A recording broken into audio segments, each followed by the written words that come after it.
Happy December 12th, 2021. Dr. Z on the mic. It's about the truth. It's about the truth. The truth with a capital T. You shall know the truth, and the truth shall make you free. Do you want to be free? Do you really want to be free? You know, it's something, truth is something that you've got to want. People will fight the truth because they don't want the truth. Well, that's biblical. Jesus said men love darkness rather than light. And he told us why. He said, because their deeds are evil. Now, y'all don't get mad at me. Jesus said that in the Gospels. He said that deeds are evil. You know, you ever talking to somebody and you tell the truth and they say, oh, don't say that. Don't say that. Because they're not inviting in that moment truth. But truth will liberate you. I learned many years ago, I observed my family system. I observed it closely, and I decided that I was socially shaped by pride. And so I made a personal decision that, and pride usually being just self-protection, you know, and if I want to break that down for people that don't understand where I'm coming from. And this was my decision. Now, this was my synopsis. So if you get mad at anybody, get mad at me. But I can handle that. But I'm saying that I decided and I observed that the people who shaped me and the environments around me, not just my family system, but also my social circles, school, being black in America, I saw a tremendous amount of self-protection and pride. I saw a tremendous amount of self-absorption. I saw a tremendous amount of self-serving agendas. And I thought to myself that if I wanted to be a different kind of person, I was going to have to go against my social shaping, that I was going to have to be antithetical to the influences that shaped my thinking, feelings, and behavior. I saw also that the Word of God was against those types of mentalities. In fact, the one thing that makes God run from you is pride. He resists pride.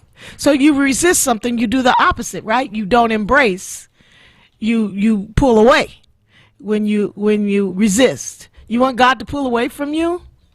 You don't want one day. You don't want to experience even 1 second of that. You don't want God. Think about what I'm saying now. You don't want God to pull away from you. So pride is an issue for God that he hates. He hates it. He hates it when people feel self-sufficient and they don't need him to the extent that they feel all sufficient. And it's false. It's a fallacy. You ever meet somebody who just feels like they are enough? They don't need to be socially connected in healthy relationships. We call people like that narcissists. You know, that's a common word now, and it's highly misused in terms of its formal definition, but what we're trying to describe when people, you know, loosely use narcissists, they're trying to describe somebody who is very prideful, who's self-serving, who is self-absorbent, focuses on self, is me, myself, and I, or the us for and no more mentality. And I decided personally that I would step on pride, not step on truth, step on pride to get to truth. I saw for me, and the way that I was interpreting my social shaping, well, the way I was interpreting the teaching and the influences that came from various authorities over my life. I'm taking full responsibility for my thoughts. I'm not blaming anybody else for anything. I'm taking full responsibility for Zenobia Marie. And I decided that I needed to intentionally pay attention to impulses, reactions, and triggers that automatically came to my consciousness in my mind and at different scenarios in my life. And I decided that I needed to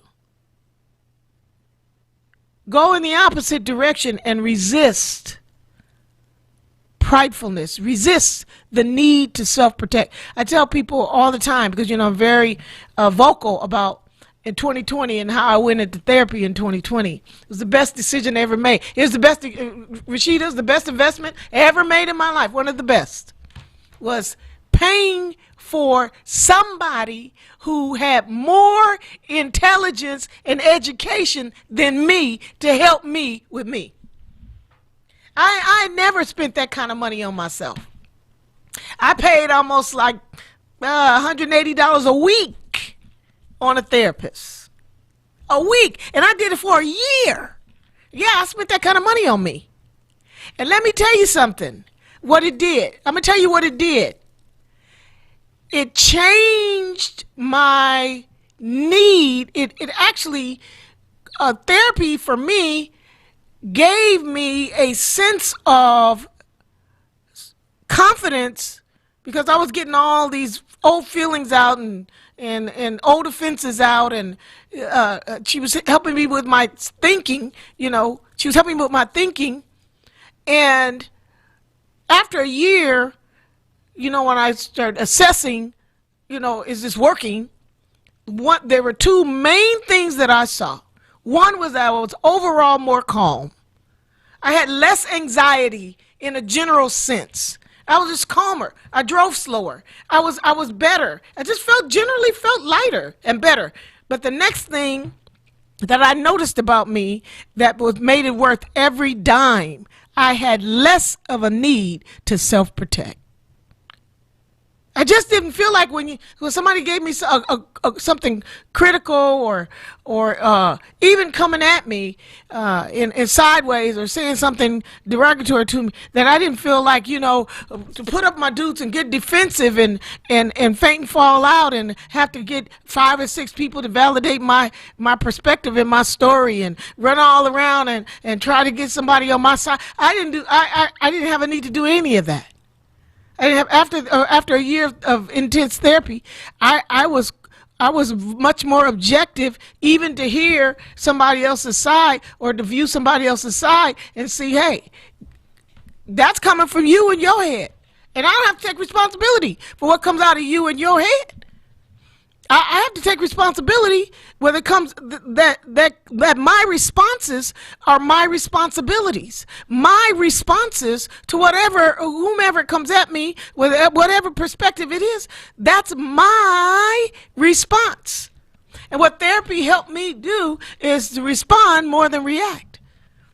I was so reactive, I was so defensive, and that's because it was a whole bunch of stuff that had built up in me that that remained unaddressed. And guess where it was? It was in my body. It was in my body. The grief was in my body. The pain, the anxiety was in my body. The annoyance was in my body. The concern was in my body. The nervousness was in my body. The insecurities were in my body. I'm going to tell you what was really in my body. That anger, which is just an overcoat for grief. It was in my body. I'm going to tell you another thing that was really lodged in my body. Discouragement or disappointment. Now, more so disappointment, because this is the other thing I learned in therapy, is that I am so strong. See, I learned. I'm a good black woman in America. Hear me good. I learned to be strong. And so my resilience became an overcoat for all of the negative things that I had to push past. So I put on this strong coat of armor I put on this strong coat of armor on the outside. How you doing, Dr. Z? I'm good. It's good. You know, hanging in there. Sometimes on a bad day I say I'm marginal. But I was strong. I'm being strong. See, I'm being strong, and I learned to be strong. But when 2020 hit, it was something about 2020 that shook me to the core. It shook me to the core, and it was when the job sent us home, and I didn't know for sure that the job was going to be there, my source of income, my source of stability. And I'm telling you that it was that triggered, because I had been losing weight and I was on this discipline and I was doing good. But when 2020 shook me, and people around me was dying, and everything was going crash, boom, bam, all at the same time, and nobody had answers. Let me tell you something. That was a wake-up call for me, and I found out something, because I'm a prayer warrior. I don't just pray, I'm a prayer warrior. But I found and I learned that, yeah, prayer does meet my spiritual needs, but that therapist addressed my psychological needs. Did you hear what I said?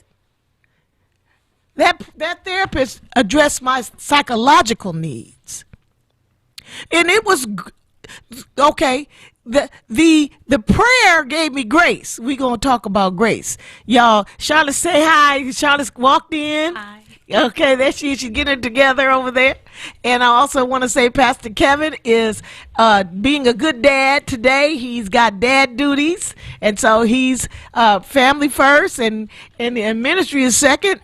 And Pastor Kev, we miss you on the mic this morning, but we support you in being a good dad, because you are truly a good dad. So we'll see him next week. That's right. That's right. He's an awesome father. And so we're talking about grace. We're going to go back into the grace conversation that we had last week. And I want to say that, we're going to talk about the difficulties that grace helps us confront. We're going to talk about dealing with people who are hard to deal with, parents that you got to take care of, that you don't like, and that you're angry with. We're going to talk about that. And what I learned from therapy is that the praying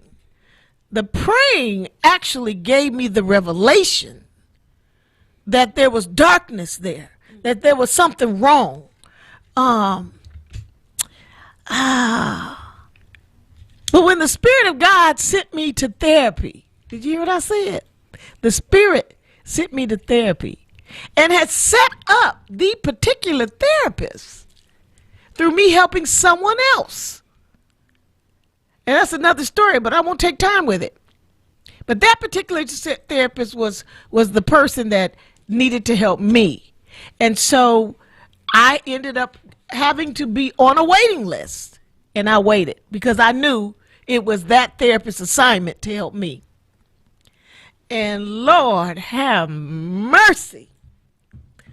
When I got into therapy and what came out of those conversations, see, the Spirit of God gave me grace, but that therapist gave me truth. And we're to grow in grace and in the knowledge, right? Yeah. That's what we said last week. Yeah. So knowledge would be truth. So it is about the truth.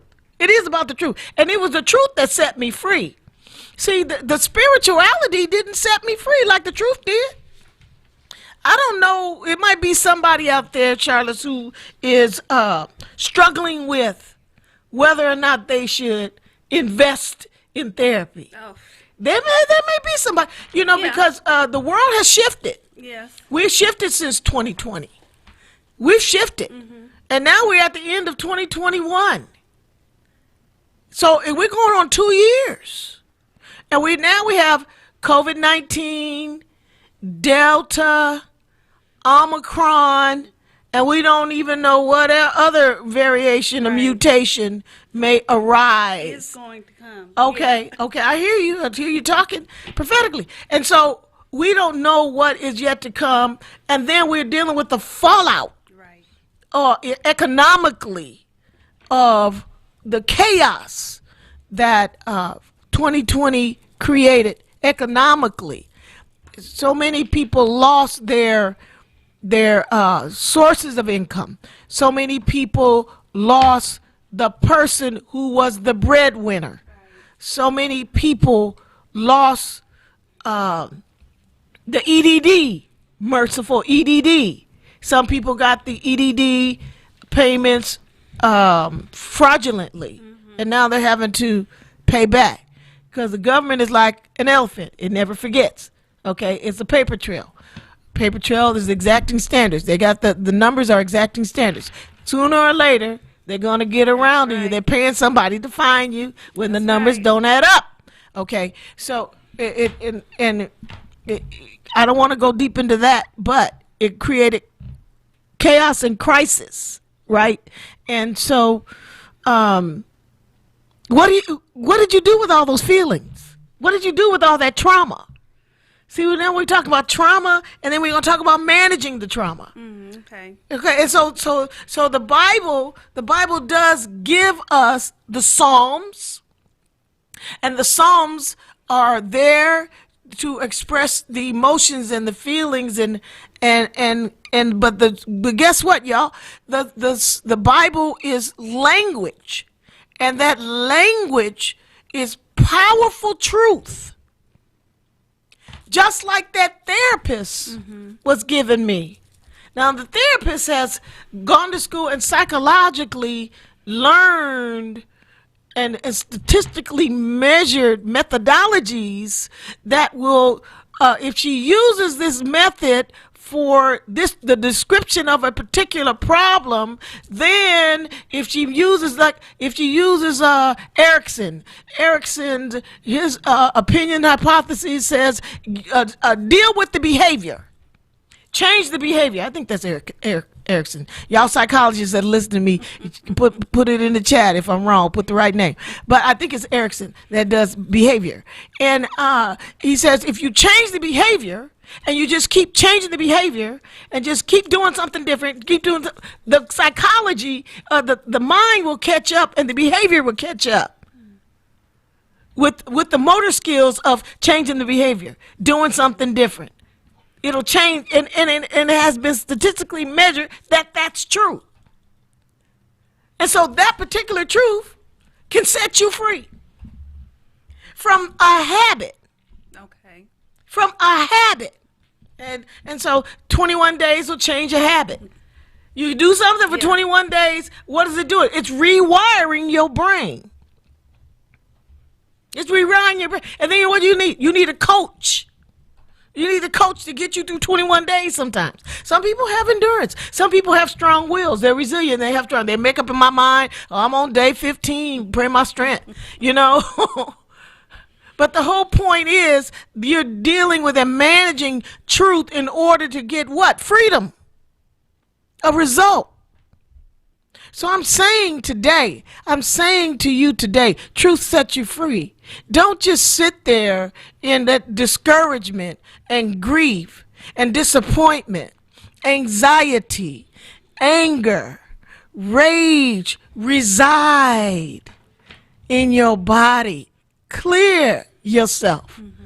And don't even allow the chatter in your own head, because you're gonna get the chatter on the outside, but you can't control that. But you can deal with what's going on in your head, right? And give yourself some grace. Give yourself some grace. Give yourself some compassion. Give yourself some empathy. Be patient with yourself, and tell yourself it's gonna be all right. We're working on changing it. We're working on shifting this situation. We're working on healing it. Look, listen to the grace and the love and the compassion that comes with those words. Right. There's uplift. Yes. In encouraging.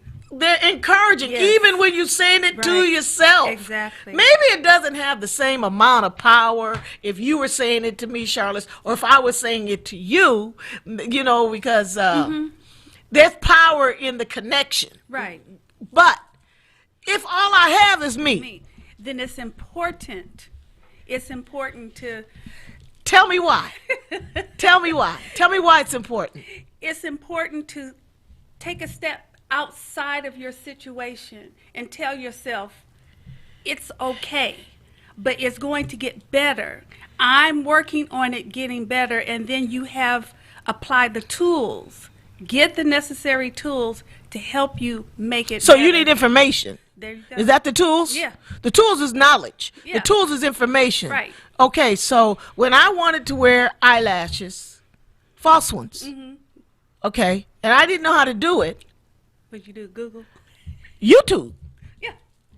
I went on all those young girls that was telling me how to start in the middle and, let this glue get tacky and all the different techniques. And then when I first started, they look like this, the eyelashes looked hot. But you know what? I was, practicing. because I wanted them. And I didn't want to just go pay somebody to do it Right. when I could do it myself. Somehow I knew I could do it myself. But I had to give myself the patience and the time. Right. We call it a learning curve. A learning curve ain't nothing but grace, y'all. Okay? Give yourself the space to learn and not criticize and sabotage your goal. Right. And so after a while, I knew I had accomplished my goal when I had one of the ladies say to me, "Oh, your eyelashes are so pretty." I said, "Thank you." I think she said, "I need you to put mine on." And I thought to myself, child, if you only knew what I went through to learn how to put on these fake lashes, you wouldn't ask me to do it. But someone else saw my vision and my accomplishment Right. on me, Right.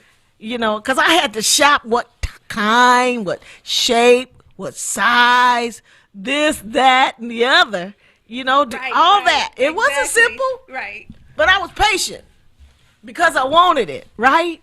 And so I learned that the knowledge gave me what I wanted. The knowledge. And I wonder today who's listening for knowledge. Somebody is hungry. Somebody needs some answers. Charlotte's that. And they're depending on your anointing, and they're depending on the anointing in me. That perhaps God would be so kind. Perhaps God would be so merciful.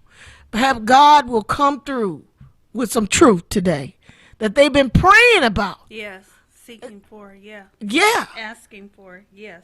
And they want it. They're not just saying it. They're really hungry and thirsty for it, for truth and for knowledge. And so we're here as his servants, and this radio station is here as his servant to get the answers to the people that are seeking them. This is not just some rhetorical exercise that we do week Right. in and week out. Right. No. Let's just tell the truth up in here. I decided to follow Jesus. And I told him yes. And when I told him yes, he didn't say anything about a radio. I gave him a blank check. I told him, you fill in what you Yeah. want to fill in, Yeah. God. And here I am, Here I am. Here I am, going on 4 years, I think, later. Not what I imagined.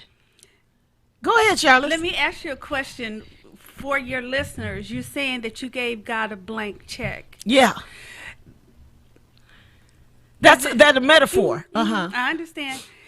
It's wise to say a lot of times we limit God by our expectations when we tell God, okay, give me this. instead of saying, okay, God, this is what I'm asking for, but whatever your will is, because you may desire to give me something greater than I even expect. But what if your expectation is from, like, somebody prophesied to you when you're earlier in your life, or you saw a vision and you felt like, Okay. yeah, Yeah. Now, when you spoke vision, what came to my mind was Joseph. okay, come on, let's talk about So it. when God showed Joseph in the dream that he was going to be ruling over his family, he limited that vision to his family. But see, God had something greater in mind. His family was going to be included, but it was a whole lot bigger than what It was Joseph so even big. imagined. It was so big. It was bigger than big, because what was embedded in the interpretation of that dream, Okay. which he didn't get the fullness of, right. was fulfillment of the divine plan. This was the turning point of the prophecy to Abraham from I think it's Genesis 12. If it's not 12, it's 15. If it's not 15, it's 17. But I do believe it's 12. That your descendants will be 430 years in Egypt. And that prophecy came to a man that was 99 years old. I think he was 99 at that point, and 90 in his 90s. And his wife was in her 90s and barren. And she was too old to have kids and barren. But God said, your descendants from you. And that's why they did the Isaac thing. Because it was so big. The vision was so big, it was beyond the comprehension or imagination of and the limitation of being human. So would you say that you would encompass that when you say, I give God a blank check? I mean, well, I'm just saying that I mean well, because I think I limit God. Yeah, we do. Well, I'm talking about me. Yeah, but that's kind of human nature thing. Yeah, I tell the truth. I actually made friends with the truth when I learned that I needed to go against my social shaping that was prideful. And how God resists the proud. I didn't want God to resist me. So I decided that I would embrace truth. So when I embraced truth, I made truth my friend, because I wanted to be a friend of God. I wanted God close to me. I wanted to be close to God. And if pride's going to separate us, then pride is kryptonite. See, pride is kryptonite. So we don't do pride. We don't do pride. Even if I feel prideful, it's got to go. You don't have a seat at the table. You don't, because you're antithetical to what I'm trying to get to, which is God and freedom and maximum. Maximum. Whatever that is. I don't know, because my plan is based on humanity and the limitation of all that I've seen modeled before me. I mean, I never imagined that I'd live to be in a pandemic. I just read about that. Yeah. Back Justine, and back in the the fourth and fifth century. I read the Black Plague. I read about different plagues down through the years, but that was just the stories of history. Right. But guess what? We part of the story now. Right. Exactly. Now they got to write about 2020 being a pandemic and all of the things that happened. Down and can't leave the house. And we missed out on a lot of money, y'all. You know how we did? I'm going to tell you, you missed money, Rashid. I missed money. Charlotte's missed money because we didn't do daily journals. Crickets. If we had done daily journals, we would have bestsellers. We didn't write it down. We didn't document the feelings and the roller coaster and the vicissitudes of 2020. We were so busy surviving it that we didn't think in the moment, ooh, This is a moment. This is an opportunity. I'm I sure got somebody to somebody was, I'm talking about us. And I'm sure the majority of these listeners didn't write it down either. You know, it's like, oh, snap. Don't tell the truth, Dr. Z. I mean, but think about what I'm saying. Right. Think about what I'm saying. When you capture, I think that's the power of Kevin's book, Me, Mom, and Alzheimer's. Although it's very simple, it's easy to read, it's easy to read. But what Kevin did was document. Right. He documented his moments of anguish, his moments of fear, his moments of triumph, his moment. I remember when I happened to be the co-editor of the book, the copy editor of the book, and when I was copy editing his writing, and his mother got lost, and I was reading and copy editing his writing, and I was on pins and needles trying to see what was going to happen if she got found. Well, she got lost without Alzheimer's. And when there had been a dead body that had been reported on the news, and I think his sister called him to tell him, oh, Kevin, they found a woman, a dead body, and he couldn't hardly work. His emotions were like cream because his mother was still missing. See, his mother was still missing. But there was a dead body found locally by the freeway. And he didn't know if it was his mother. He was too afraid to ask. But he got a call from the police station. And that call, while he was at work, and that call said, we found your mother. Woo! The power of those words. But guess how I lived that? He wrote it down. Yeah. He wrote it down. He shared it. And I want to encourage some of y'all to start journaling and start writing things down. These are not regular times we're living in. Yeah, these are not regular times. Write your experiences. That's a form of therapy in and of itself, is journaling. But here's the thing. When I wrote God that blank check in my will, my resolve, Okay. in my determination to live out a yes, Lord. I think that I was just naive and just kind of willing to go day by day. Okay. It reminds me of doing the dissertation when I was a master's student at Fuller, and I was invited into a doctoral program for Black Church Studies, and I had an MAT that I was earning at Fuller, but in order to get the D-Min, I had to do the MDiv. That means another master's. I didn't set out to do 2 masters and a doctorate. I did not. I stumbled into that. I stumbled into it when I was in the cafeteria with Dr. William Myers. I'll never forget it. And I was filling up his ear, and I wasn't even his student. I'm going to leave the church. I'm sick of the church. And I was just going on and on about the church. And he took his glasses off, looked at me and said, what are your academic goals? And I said, am I speaking Chinese?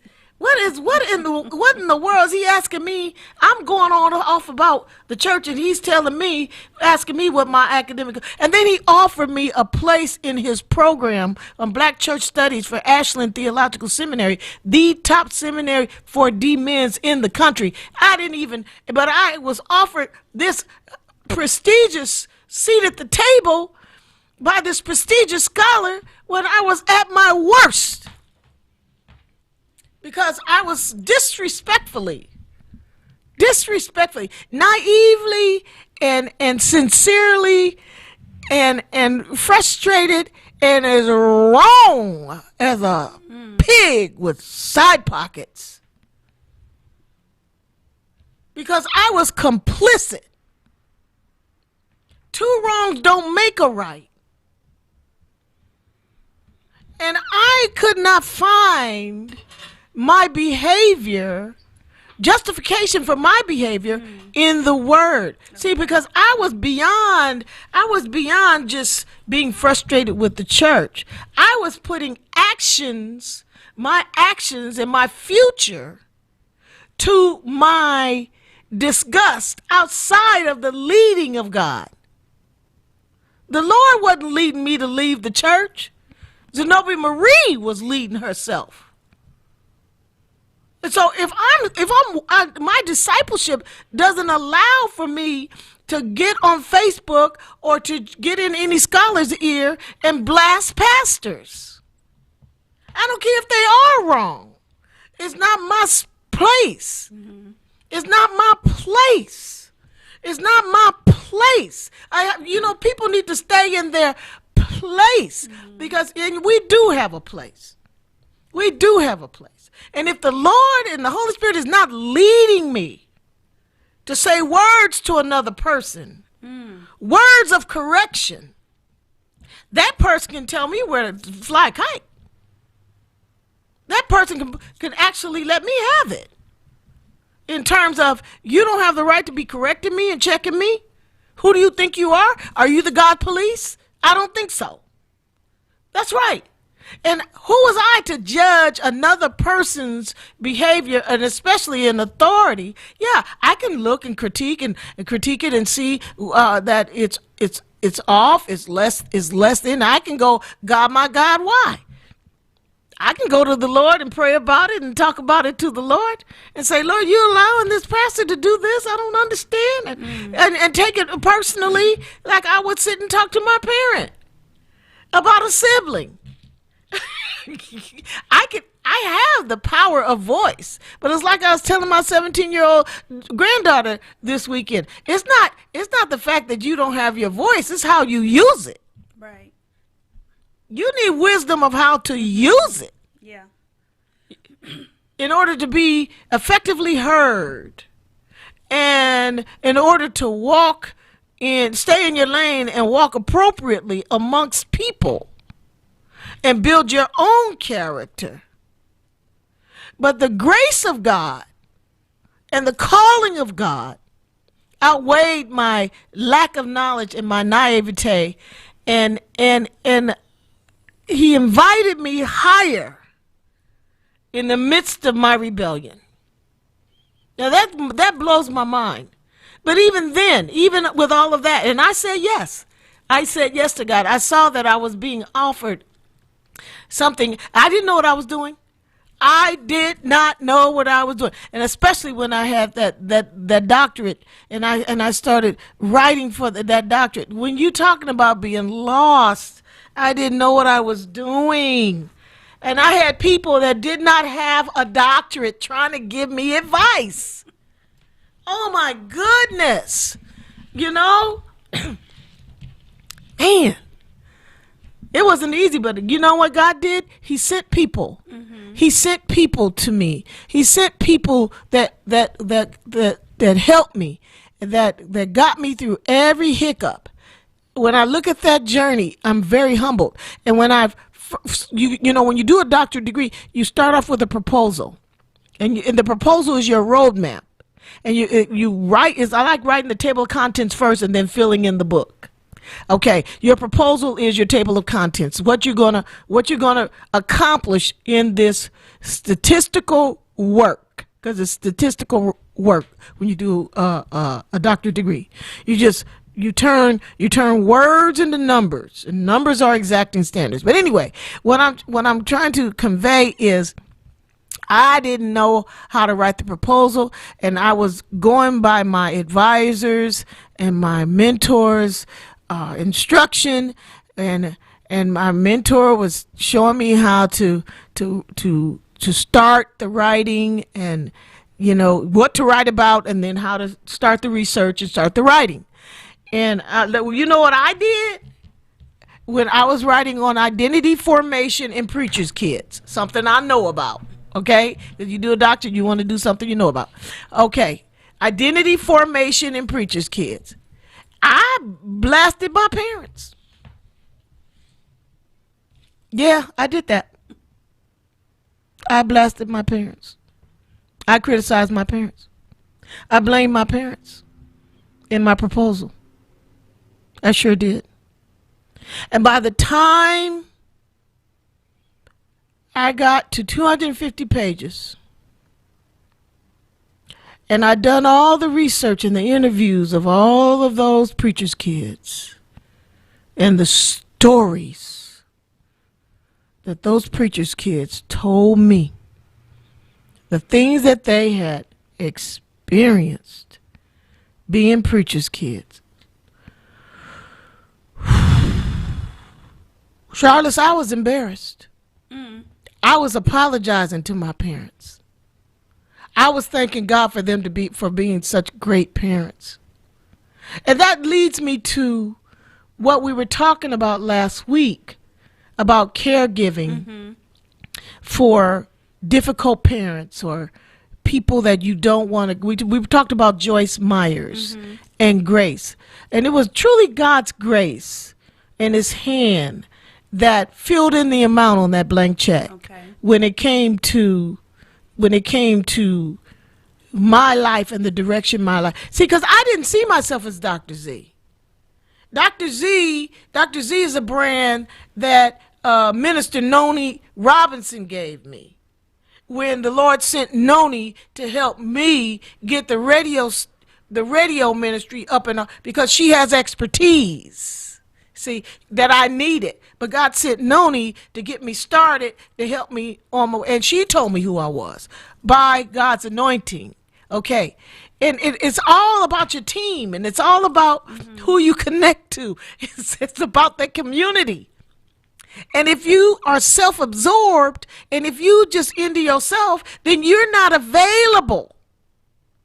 You have to be psychologically, emotionally, spiritually, and physically available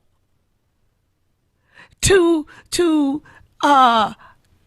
access opportunities and possibilities that somebody can see better in you than you can see in yourself. Yeah. You gotta be willing to be checked. If your ego is so weak, can't nobody check you.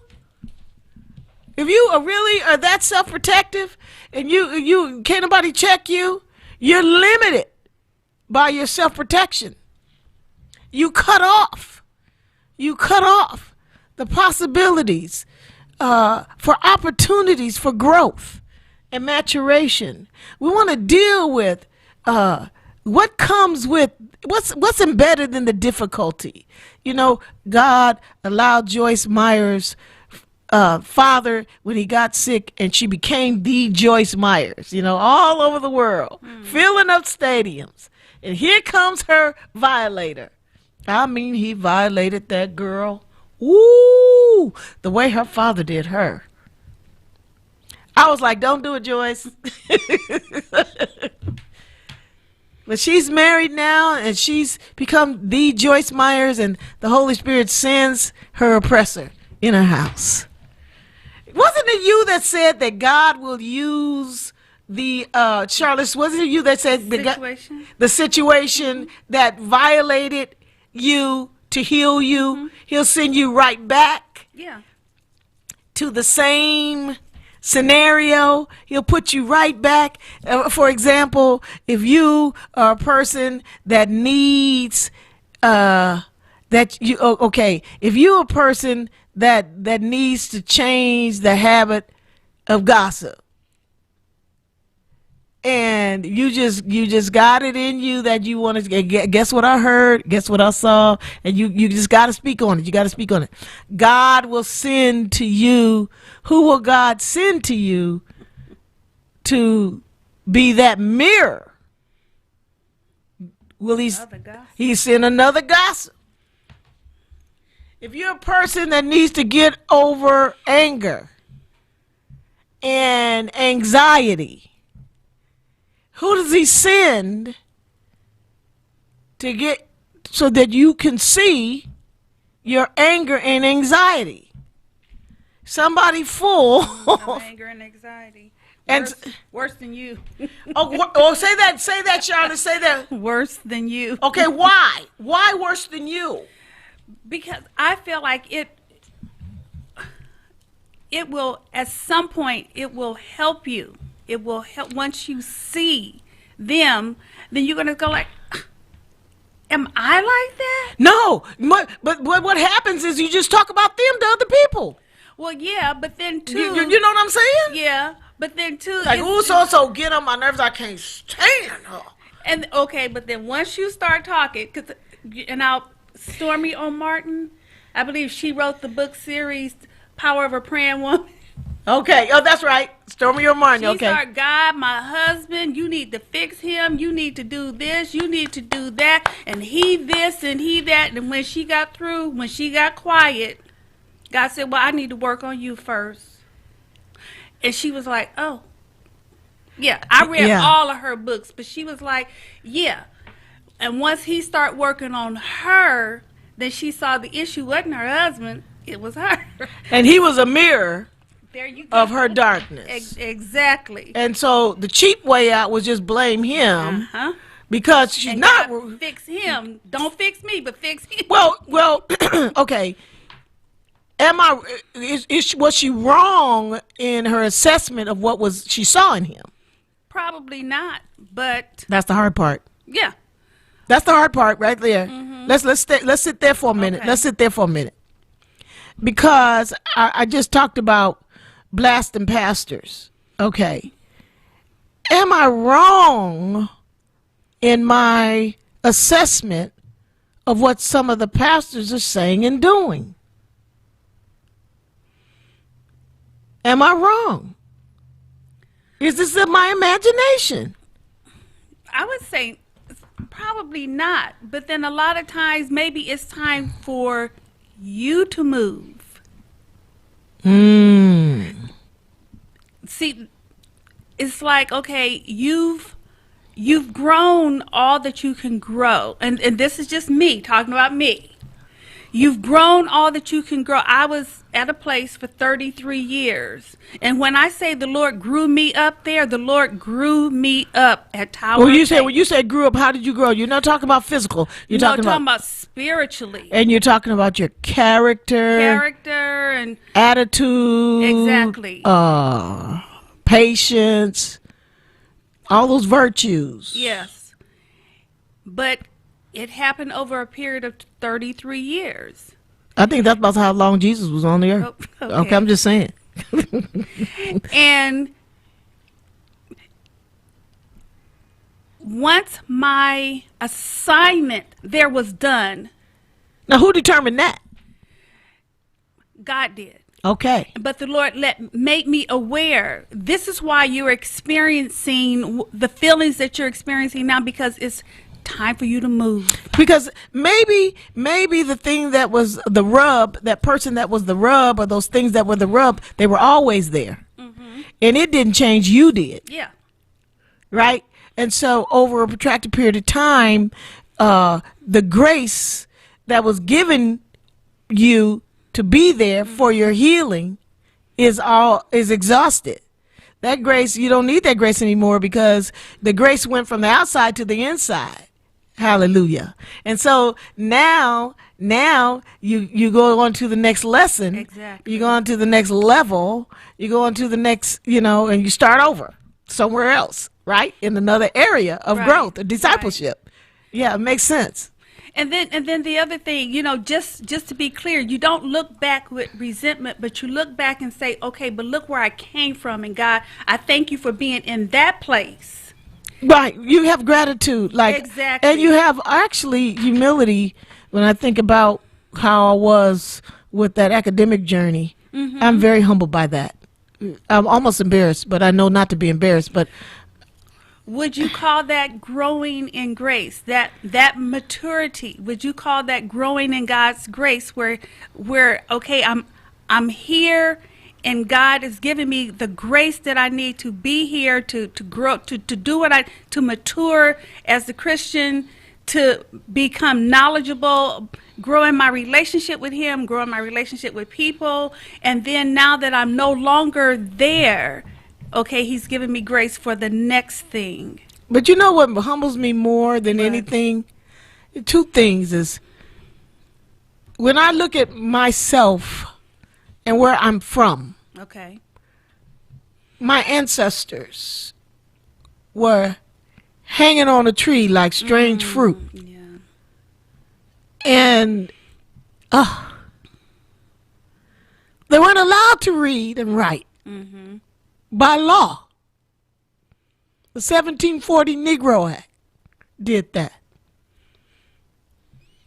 When I look at my dad having to leave school to survive during the Depression with my grandfather and uncles and aunt, they did music to eat. And my dad always had this passion for learning. So he taught himself. You can't teach yourself, but he taught himself. He did it anyway. And when I think about my being one person in the midst of many black people and not having the money. And not only did I not have the money, I didn't even know the system. I didn't know the academic system. I didn't know about college. Honestly, I didn't. I knew church. I didn't know the world because in church they taught me love not the world and neither the things that are in the world. Because if any man love the world, the love of the Father is not, and they wouldn't balance that with God so loved the world. Okay. See, they didn't balance the scripture. They did the best they could Right. to give me what I needed to go beyond where they had been. I shouldn't be educated. I shouldn't be.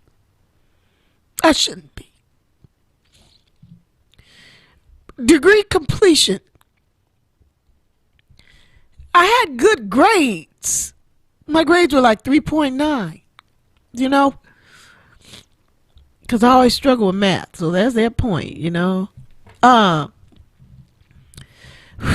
When I think about it, just the grace and the hand of God and the plan of God on my life without me knowing it.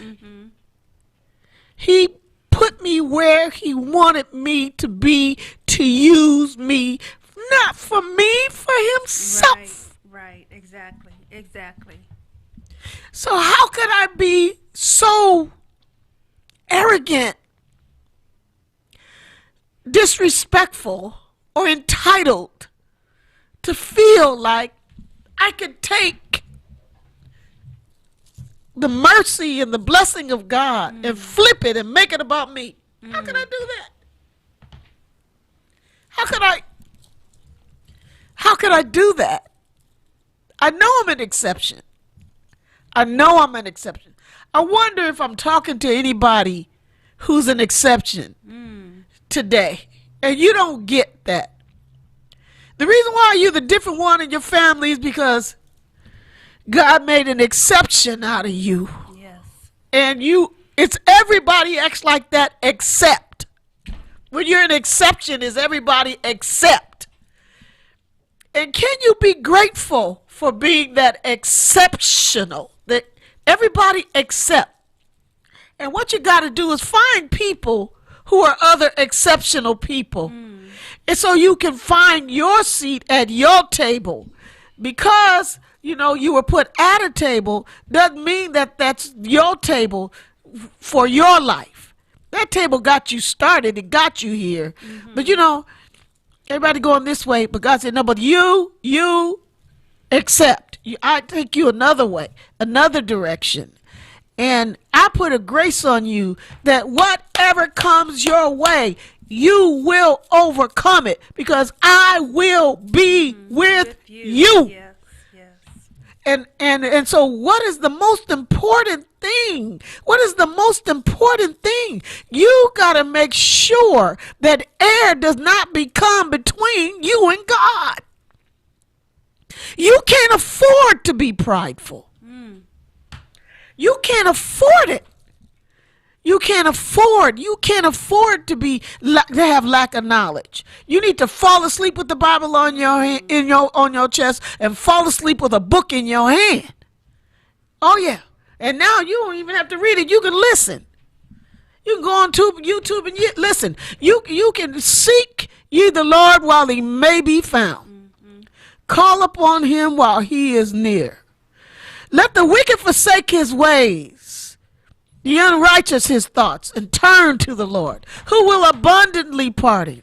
For my ways are not your ways, saith the Lord, and my thoughts are not your thoughts. As high as the heavens are above the earth, so are my ways above your ways, and my thoughts above your thoughts.